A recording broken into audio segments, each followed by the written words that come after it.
You're listening to the Crowdfunding Nerds Podcast, a podcast that will help you succeed before, during, and after your crowdfunding event. And now, here is your host, Andrew Lowen. Hey everybody, and welcome to another awesome episode of Crowdfunding Nerds. I am your host, Andrew Lowen, and Sexy Irish Sean is here just for looks, and SEO Wizard Rick is doing magic. But you can't even see me. It's glad to hear your voice again, Andrew. I'm glad you escaped your locked up doom from last week and made it out alive, and now back on the podcast. Yeah, how did you get out the closet? How did you break the ropes? How'd I break the ropes? I convinced a mouse to pour oil on me, and it was easy after that. People might want to figure out how we got Andrew in the closet in the first place. We had a sign on the wall that said Jamie Stegmaier in here. Jamie Stegmaier fans here. Yeah. On this podcast, we are going to talk about when I go chaotic good and I tell you things that you need to hear, but are not always very nice. And then we're going to switch. I don't know if y'all know what that means, but chaotic evil is like an alignment in Dungeons and Dragons or, RPGs where your character is bad and crazy. And chaotic good would be your character is crazy, but has good intent. The way that I describe how we're going to talk, it's going to be maybe a little salty at first.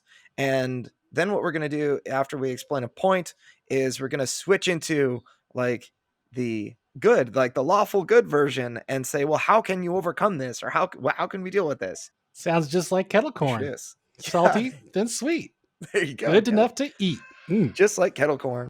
Where board game marketers are honest.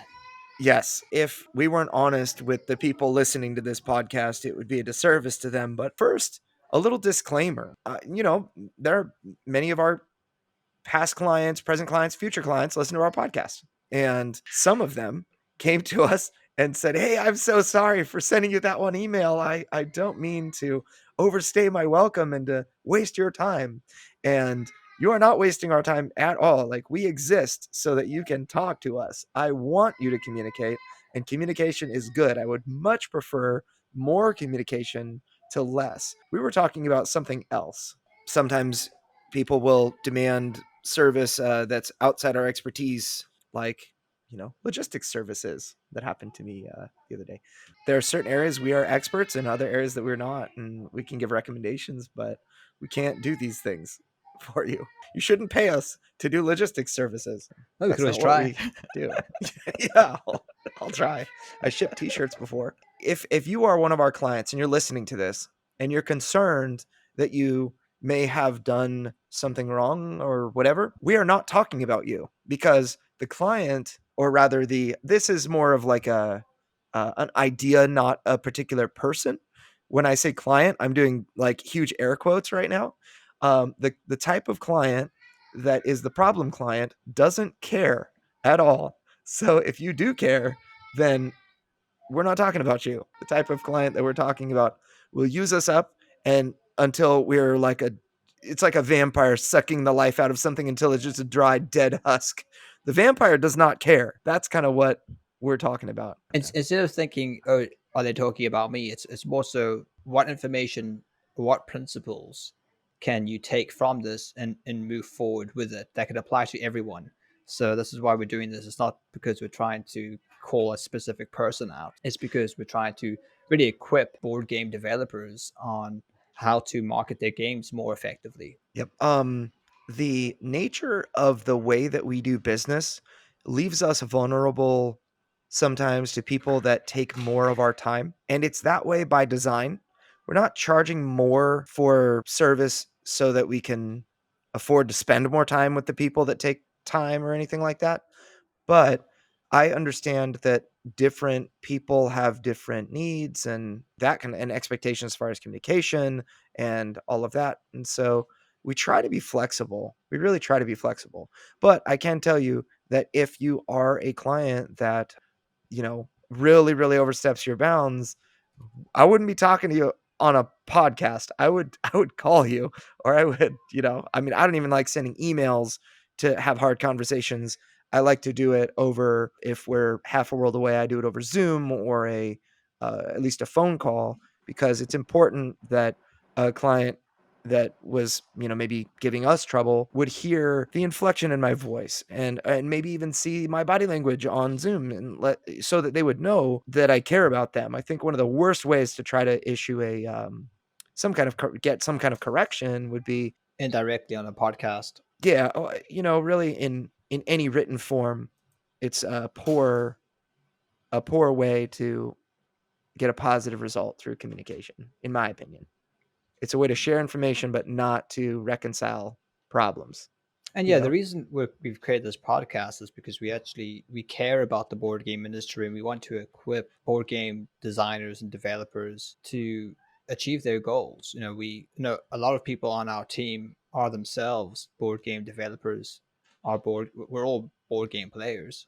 So this is a space that we, apart from a professional level, we have personal associations and connections with. So we want to help our clients and also people who are not clients in achieving their goals through Kickstarter, through crowdfunding, and bringing their board games to reality, to the shelf. Yeah, and a lot of times when we turn down services, it's not because the person's product is bad or anything. It's just our services may not be the right fit for where you're at in your progress.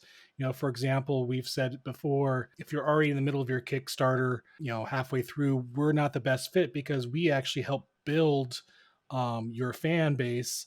And it takes a little bit of time to do that. And if there's only 2 weeks, 1 week left in your campaign, it's not enough time to build that fan base and convert them into backers.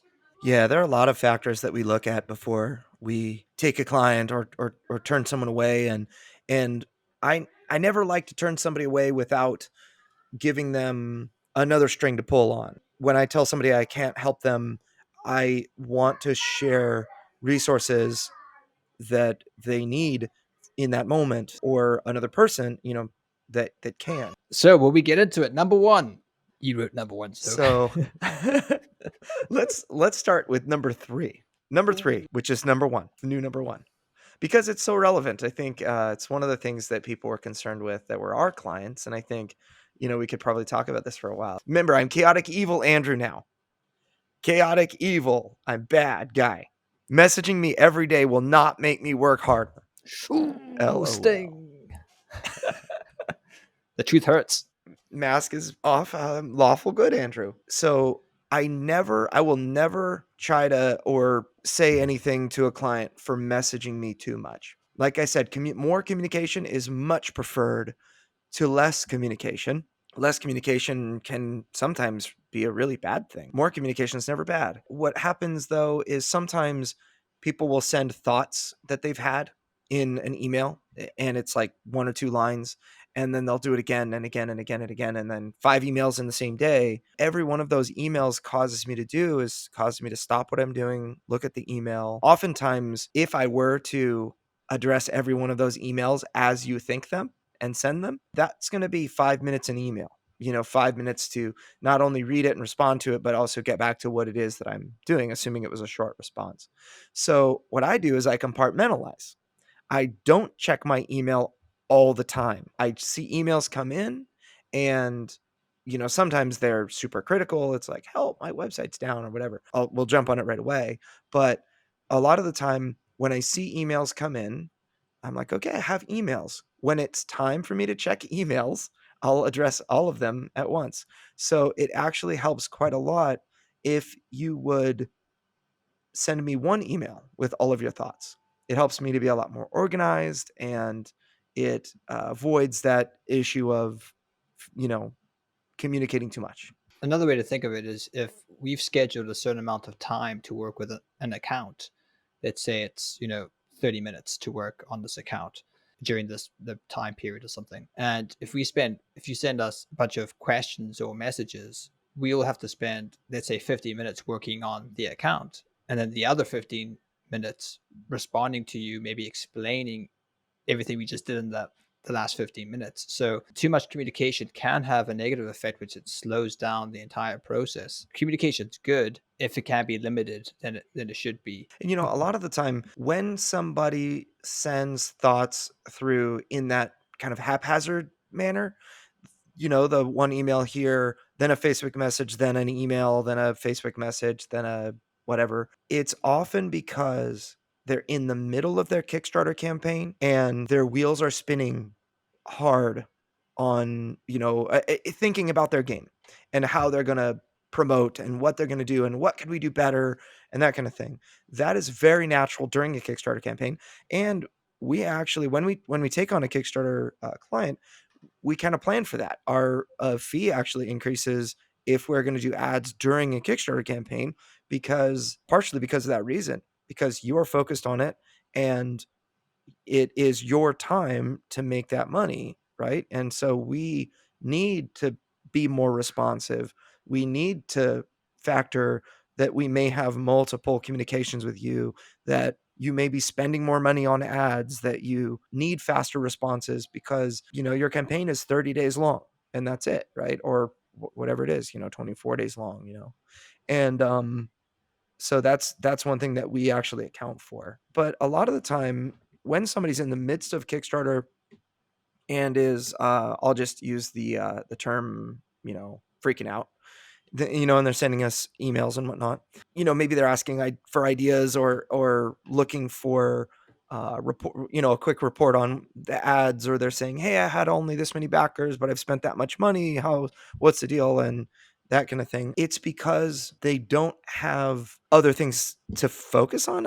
In a way, it's more like I don't know. I'm trying to find words for this. There are other productive things that you could be doing with your time that you should be focusing on, because you might not have a list of those things written down. You're spinning your wheels. A lot of the time, this proper preparation for a Kickstarter campaign, like preparing, what tasks are you going to do, that will help a lot. And you need to include time off during that Kickstarter campaign. That is very important. You need to think about, the family. You need to think about hobbies and other things like that. There are some people that will just slave away at their computer for 18 hours a day on like looking at their Kickstarter campaign, refreshing it and responding to every comment right away and that kind of thing. And there's nothing wrong with responding to comments right away, refreshing the Kickstarter page, being very responsive there. But you need to put guardrails up for yourself so that you're not going crazy at the end of a 30-day campaign when you haven't set proper boundaries in place for yourself and your own life. I've just seen people be completely leveled into major depression. And that's not even an exaggeration, because there's all of this activity and excitement during the Kickstarter. And then after the Kickstarter's over, it's almost like playing a video game for the first time or something. Like if you ever played Candy Crush Saga or something like that, it's just like all these lights and bells and whistles. Or like if you've ever played a slot machine at a casino, it's like, wow, this is fantastic on my brain. The juices are flowing. And then you stop and it's like, wow, life is so slow right now. I don't know. I want to go Yeah. back in and pull that slot machine again. Yeah, like who wants to read a book after, having sensory overload? I think when it comes to what you're saying, Andrew, there's better uses of your time, right? You can sort of look at the counter constantly, like, oh, what's happening here? And, messaging your marketing people. But there might be a better use of your time. I think content creators can fall into this as well. They can fall in love with vanity metrics. It's like, how many views, how many followers do I have now? How many likes am I getting? How many shares? When your time, instead of monitoring those things, your time would be better off creating content. Or in this case, your time would probably be better off, instead of trying to track the results of your marketing, your time's actually better off doing the marketing. Your time would be better off going to Facebook groups, engaging with communities, posting your stuff, answering questions. That would be a better use of your time than focusing on the results and what's being achieved. Absolutely. And the number one, I guess, lesson in the proper use of your time, if you're in the midst of a Kickstarter campaign and you're freaking out thinking, oh my goodness, there's so much going on, I need to be at my computer responding to comments and that kind of thing, what can I do to make this better? The number one thing that I always tell people is you need to be focused on what you can do organically. You need to hustle. You need to, number one, you need to turn your backers into your marketing army. And there's a lot that, to be said for before a Kickstarter begins, that process really starts well before the Kickstarter begins. But, you can do that through well-crafted updates. You can do that through excellent comments. If you respond to somebody in, let's say you only have 20 comments a day or less in a given Kickstarter campaign, spend a little more time responding to those people. Put a little extra love and care into your comments. If you've got 100 comments a day, you're not going to be able to write a paragraph or two to every in response to every person, but that does help put tender love and care into those people. The second thing is you can go and visit Facebook groups, Board Game Geek, other places like that, and you can write things about your stuff that other people will see and read and maybe like and maybe back, and maybe one of those people would be a reviewer or whatever that would give you buzz. You can ask for podcast appearances. You can do research and find websites that talk about board games or whatever Kickstarter or whatever product you have. You can find those things, and there are so many ways to leverage your time. But I find that a lot of that, it just takes you separating off of your Kickstarter campaign comment feed and not refreshing and just picking up a pencil and thinking about it, doing research, looking online to see what other people have done in the midst of their campaign. And by the way, that's also a great thing to do in the midst of your Kickstarter campaign. You can say like, hey, in a Facebook group, tabletop game Kickstarter advice or board game design lab, or, our little crowdfunding nerds group that is small, but mighty. You you can, Hey, it's good engagement rates relative to the population size. So yeah, it's true. But yeah, you can ask somebody in one of those communities, or you can ask the whole group, like, hey, I'm in the middle of my Kickstarter campaign and I'm not quite sure what to do to drum up business. What have you guys done? And you will get a lot of answers. As a business, we actually have a lot of clients, and we love every single one of our clients, but we can't be with every single one of our clients all the time. So our team actually has work queues that they go through with priorities and whatnot, with emergencies always on top. Facebook ads aren't working, or like Andrew said, websites down or something like that. Those get high priority. But then we also have like contracted priorities we have to get done. We also have things that are date and time specific, that have to be done at that specific time or date where we can't do other clients' work because we have to focus on that. And then there's also a lot of minor, not as priority tasks that are also scheduled in there as well. So when we do get constant messages, like Andrew was saying, it does slow us down, and at the same time, it's pulling us off other things that have a different priority or different status that need to get done. But like I said, we do love each and every one of you, and we will get the work done. It's just a matter of us fitting it in and getting it done correctly and at the right time. We could segue into from our number 3 that became our number 1 into our number 1. Because they're kind of related. yeah, we've kind of covered this already. I think we had a good segue. But I haven't said it in chaotic evil. Okay, say it in your chaotic evil voice. Okay, hang on. Ads supplement your organic work, but do not serve as a replacement for it. That was really scary. That was hard. Hi, Batman. I know. This actually applies a lot also with my SEO. SEO wizard Rick gets this one a lot too. Ads are great. If you need something immediately, there's ads, but they require a lot of money, a good amount of money. And when the money runs out, so do the leads or the backers in this case, as opposed to organic work where you can make something, share something, and then people keep going, people come in and out of whatever social media or things you're using, and they'll see it consistently. And so like in cases where we have clients that need something right now, but also want something further down the road, we would do like a combination where we start with ads and organic work. That way they get something right away. And then also in the future, we're going to be building up some better traffic and leads for that. As SEO wizard Rick, those are my two pennies on that. Yeah. You can't have a thriving business if the only, not over the long term, if your only way of pulling people in is through paid advertising. And this is more like I'll say this is my philosophy. I believe that some other marketers might disagree with me that ads should be the foundation of your business. And for some people that are maybe have a little bit too much challenge, I don't know, maybe you have a hard time dealing with people or whatever, but you should really consider organic work, meaning the work that where you spend your time on it and not your money, as the foundation for how your business or your board game will really go viral. Because ads can't make your game go viral. You pay a certain amount, you'll get a certain amount of results based on, how people like your game or whatever, right? But organic work is like, you get one person excited, they might tell 10 people, right? Or if I was mentioned on, Deliverance was mentioned on Liege of Games, which is a cool review channel, as one of their top 10 games to watch out for during quarter 2. And that was kind of cool. And it got people excited. And I didn't pay for that. It was something that I didn't even solicit, and I had no idea was going to happen until after it happened. That's the type of thing that you want, and that comes from organic work. That does not come from ads.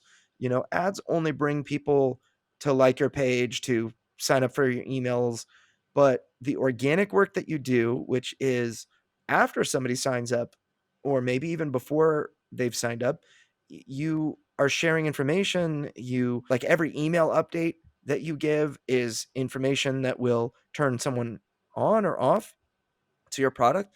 You should have a Facebook group or some sort of community where you talk and build. That should make more people excited, and that's organic work. And other board game groups and that sort of thing. But it's just, you can't make somebody extremely excited over an ad. This might give our listeners some perspective.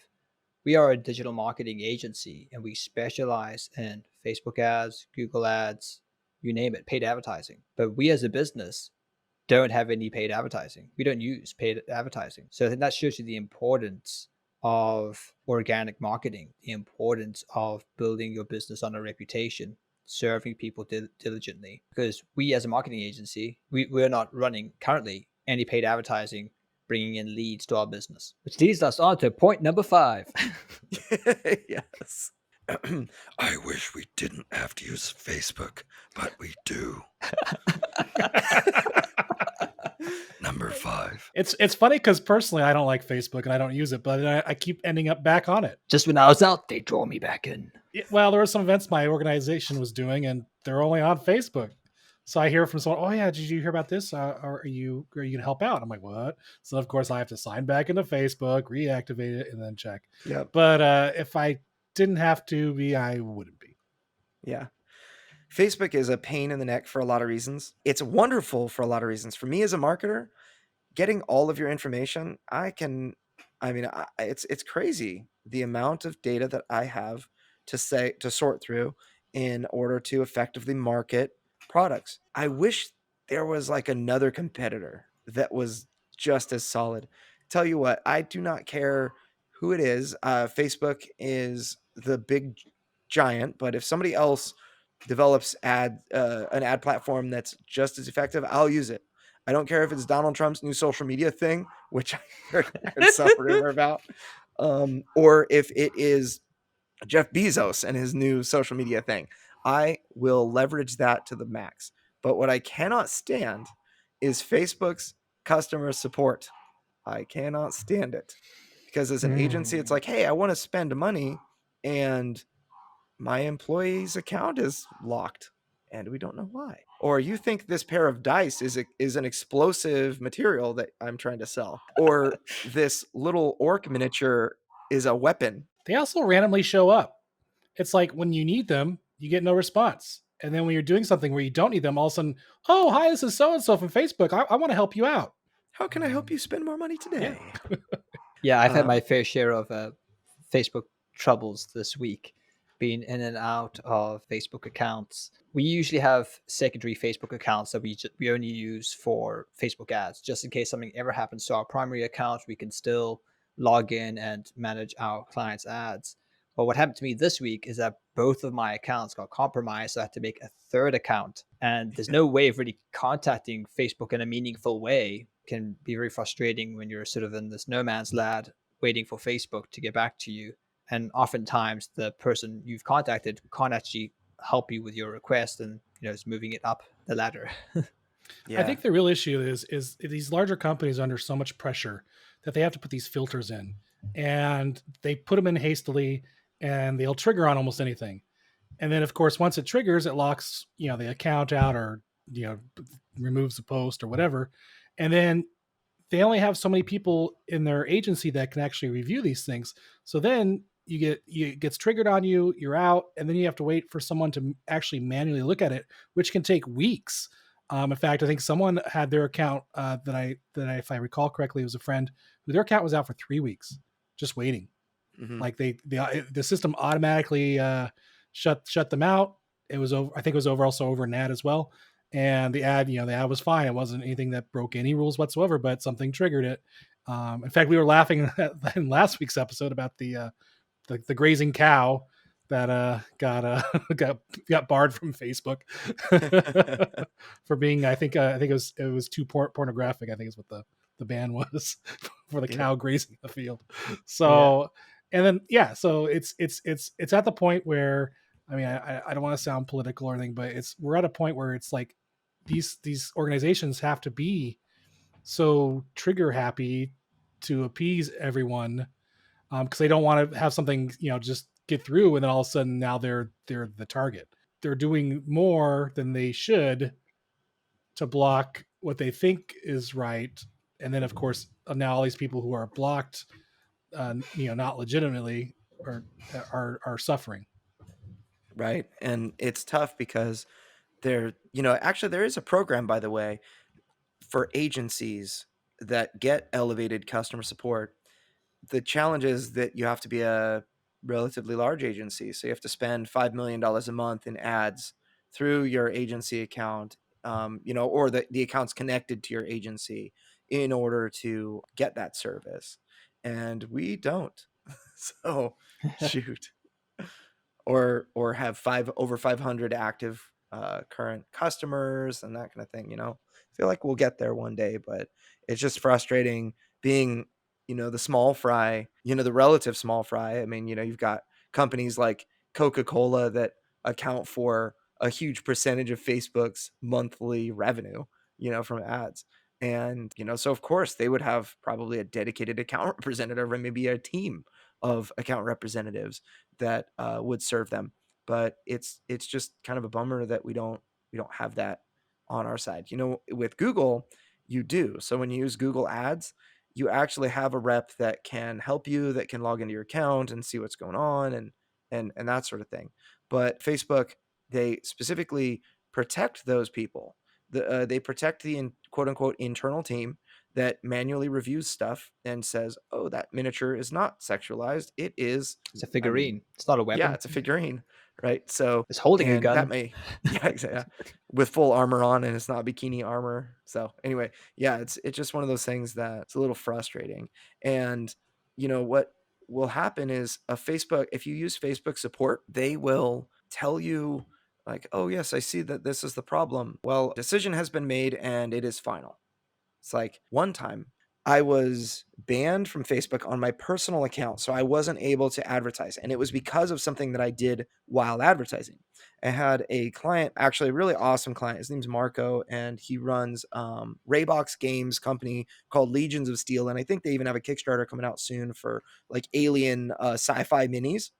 And when we did their first Kickstarter that they've ever done, like the reboot of their classic Legion of Steel line, I was blocked because I advocated for a terrorist organization. I spoke positively about a terrorist organization, and they wouldn't tell me who it was. They wouldn't tell me what I said or what I did, but they did make it clear that it was because of what I did in the ads account. So the business manager was blocked. I was personally unable to edit ads. I was able to, post on my personal Facebook account and interact in groups and stuff like that. But it ended up being because there is a cyber terrorist group named Legion that is like a hacker group, and that's what they thought I was advocating. However, Legions of Steel is a board game, a tabletop war game, and I didn't have any recourse. The thing is that when you get blocked like that, they're still charging your account, right? You can't actually turn off the ads. They're still running. Yeah. Yeah, I had like 12 accounts that were all, getting charged, and it lasted about 48 hours. I was able to find a way around this 48 hours later. But for those 2 days, I couldn't do any A/B testing. I couldn't access the account. I was the only admin on the account, and so on and so forth. And from that moment on, I learned the value of redundancy. So all of my team has multiple accounts to access a Next Level Web. I actually have my backup is my wife's Facebook account, which she deactivated. So if ever I have a problem, I will just reactivate hers and be able to get in no problem. We even have a backup business manager for if the Next Level Web account gets blocked or whatever for a temporary reason. I even recommend, in fact, we did recommend this to a client of ours recently that does a ton of ads and has a bunch of intellectual property. If you're a larger company, you absolutely need to have a redundant second account that you can use when your first account gets blocked. One thing that I did, because one of my accounts, I was running ads for a personal project. So when I got blocked, the same thing happened to me. I was still being charged every day, even though I couldn't edit the ads, which is very frustrating when you see these invoices coming into your inbox and you're spending this money and you have no way of tweaking the ads. But I was paying through the ads through PayPal. So what I did was then I contacted PayPal and said, well, look, Facebook is no longer providing the service to me that they offered. I'm no longer able to tweak the ads, stop the payments. And the next day, my account I could access my account again. So I don't know if that PayPal is one of those big agencies that's able to throw their weight around a little bit.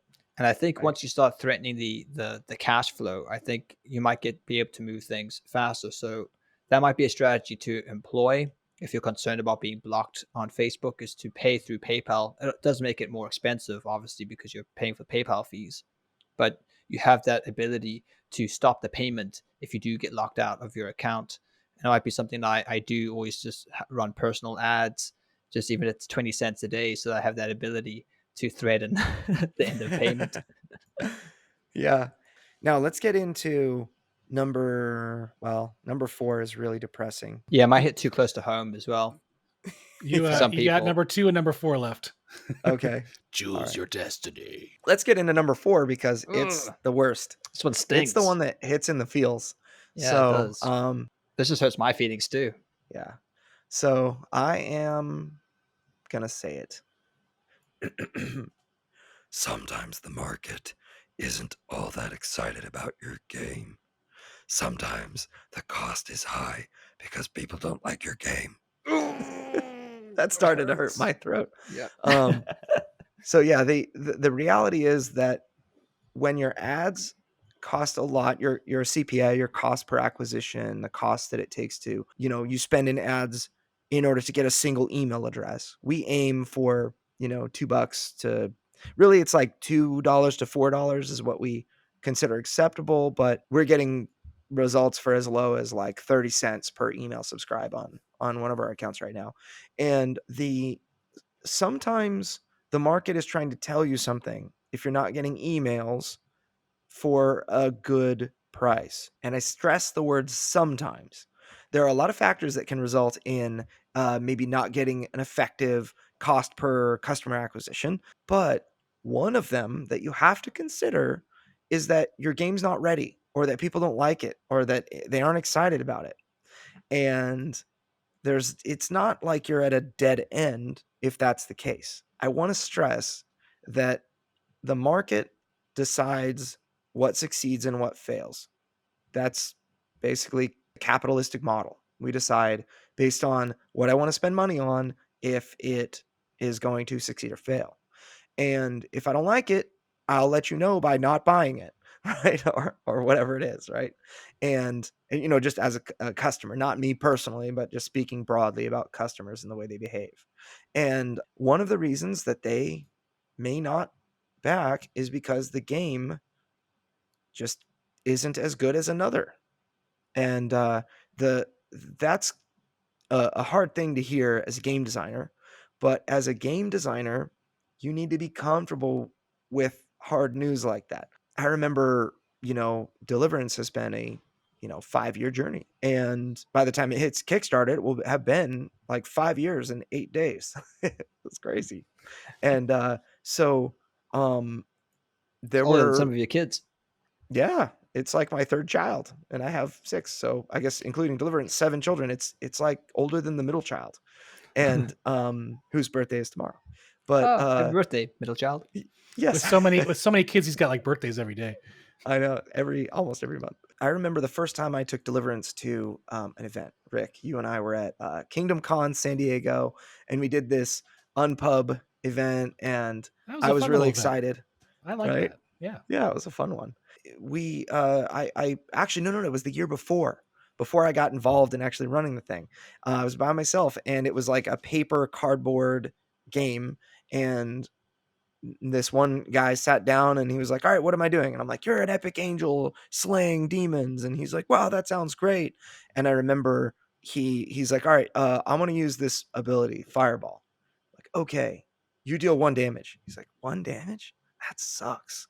And he didn't sign up for my email list. And there's a lot that kind of went into him not getting very excited about the game that he was playing. And that was just reality. I wanted it to feel like angels fighting demons in this epic spiritual warfare battle, and it felt like math, moving cubes and rolling dice and adding numbers.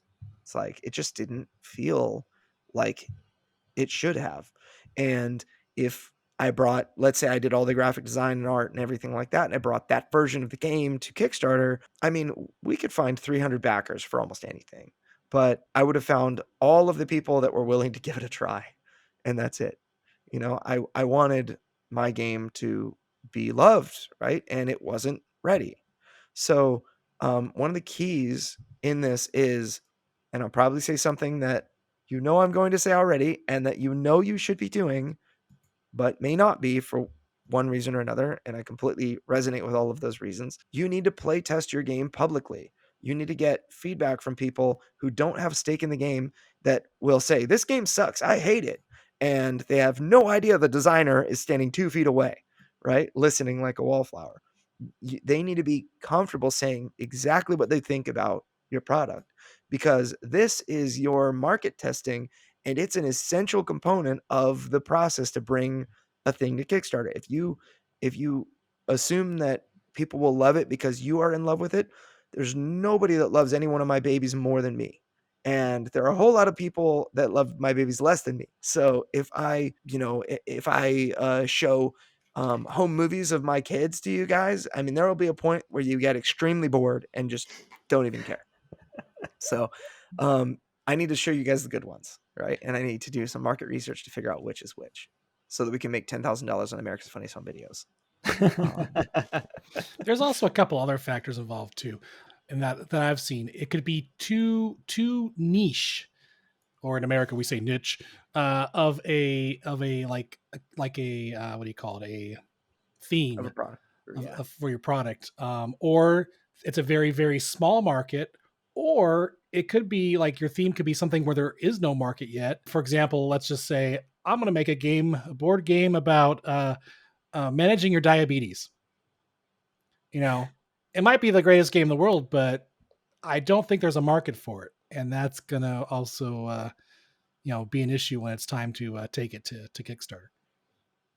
Sometimes it's your messaging. Sometimes it's just trying to work out, okay, maybe there is something here, but trying to figure out what's going to actually move the needle. Like, let's say your game is about, if you take Deliverance, for example, I don't know, let's say, Deliverance is a demon versus angel game, but there's also an element where you have to protect saints, right? So maybe if we focused the marketing or the messaging of Deliverance about the protecting the saints, that might not move the needle as much as the angels versus demons element, which is probably a bit more exciting or a bit more marketable than the other element of your game. So sometimes it's just trying to think of that offer and how to word it or present it in such a way that's really going to resonate with the people you're trying to reach.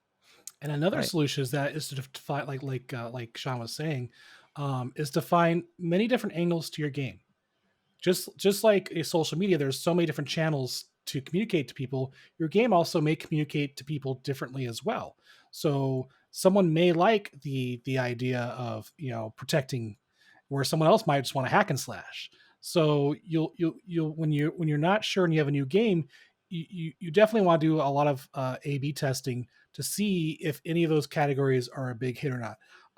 For example, like Sean said, I'm going to agree with him. Hack and slash is usually pretty big, but also like he was saying, maybe saving the state might be a thing. So you want to test that out to see if that draws in any people, and if it does, great. We can keep going on the ad on that as well, and you can run 2 different ads for 2 different segments. If it doesn't, you check out your other segments. There's like I was saying, there's just not one thing that will bring someone to a game. Some people like games just for the theme. Some people like games for the actual what do you call it? Mechanical gameplay. Thank you. Mechanical play. They're like, I want a game that is this, and this. Like a deck I builder. don't care. I don't has- care what it is. If it's managing diabetes, or I'm gonna go for it. If it has clever card play, hand management, and set collection. Yeah. So in fact, a lot of people like, especially Andrew, like deck building. I'm not a fan of deck building, but Andrew is. And so, if he's a fan of deck building and and it's a deck building game, and you have an ad that's specifically looking for people who like deck building, that may work out. I click on those and hit that remind me button so fast. Okay, number 2. It's the last one. Number 2 is number 5. And I can't, guys. I can't do the Darth Vader. Do it. Evil voice. I'll just say this. Okay, this is chaotic and evil Andrew, but I'm juiced out. Okay, so this relates to when you launch a Kickstarter and people contact you and say, you should pay us money for this service. Don't pay them. Wisdom is required when dealing with vendors. And the foundation of wisdom is this. If someone solicits you and tells you why you should pay them to do a thing, don't pay them.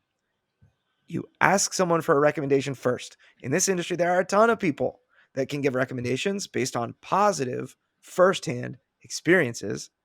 And you can trust, as long as you trust the person that's referring, it's just a better route to go than biting into somebody's scheme to scam you out of $100 for exposure for 100,000 or to 100,000 people. And none of them are going to back. The people who've been through a Kickstarter campaign before that are listening to this podcast right now know what I'm talking about. It is very common when, especially if your game is popular, that you'll get people saying, oh, I should expose you to my list of 300,000 people and you should pay me for that. But there's no proof that they have a list. There's no proof that the list will open your email and, that kind of thing. It's just, you should have all of those relationships ahead of your Kickstarter.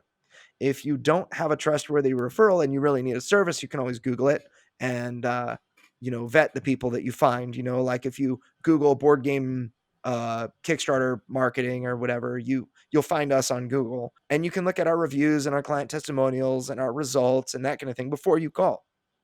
But if I were to spend the time soliciting Kickstarters and say, hey, we could get you lots of more traffic, you should mistrust that. Chaotic Evil Andrew is upset when people blow money. And this is true also in SEO. There's a lot of people out there offering like free, cheap, like big traffic. No. There's a lot of self-proclaimed SEO experts, and they have a tendency to email us every day. I couldn't find your website on Google. It's for $50, we're going to me, send your website to 10,000 people. Yeah, 10,000 people who probably aren't in the U.S., who may be AI robots. Yeah. Pretending to be people. It's just not targeted. Like Sean was saying, we get all these emails and they're just so funny. I always like to read them. In fact, my favorite one is the one I just recently got that says, hi, insert name here. They didn't even care about putting my name in or not. I mean, even if you didn't have my name, you could have just got rid of the insert name here part, said hi. But no, it was pretty funny. So I didn't even respond to that one. We'll put it in the show notes, but there's this service where if you get one of those spam emails into your email, it's clearly spam. It's clearly a scammer trying to, solicit some type of information and scam you out of your money. You could forward their email to this website, which then connects it to an artificial intelligence, which mimics a real human being. and it basically will waste the time of the scammer, asking for clarifications and basically wasting their time, which is a really interesting service. I'll include in the show notes. Can't remember what it is off the top of my head, but it's just a really interesting concept. So yeah. Sean finds a lot of interesting services. Oh, it's called rescam.org. Before we conclude, is there anything else that you guys want to mention? Tough love. Sometimes some of these things might be hard to hear, but a part of being in the board game space, in the board game industry, is to hear honest feedback about your games, things you might not want to hear, but it really comes from a good place. People are trying to help you. And I suppose that's all part of the process. It's to understand that these things might be a little bit frustrating to hear, but their goal isn't to be frustrating. It is to bring about positive change in your life if the wisdom that is in the things that we're saying is actually applied. So that's just to keep those things in mind. Right. It's really easy. The board game industry is quite a positive place overall. There's a lot of effort placed on positivity. I mean, if you're in a board game group and you throw shade on Monopoly, you're going to get shredded. The truth is, for us, we see the dark underbelly of the world in this little corner of our world, which is marketing for board games.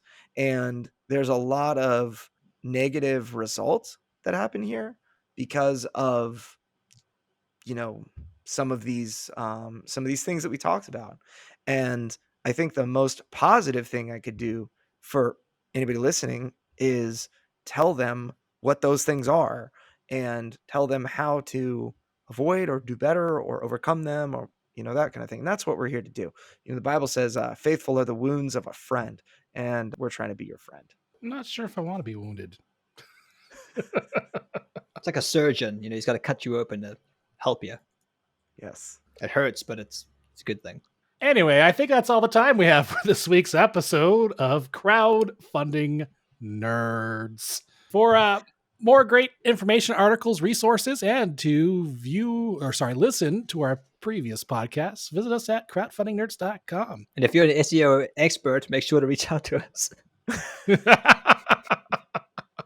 you got a question about crowdfunding or about your specific product or service or anything like that, as long as you're not the guy that's trying to sell us free traffic or give us free traffic for like $10 for 1 million people, visit us at crowdfundingnerds.com/question. Put your question in there. We'll review it and we'll get back to you as soon as we can.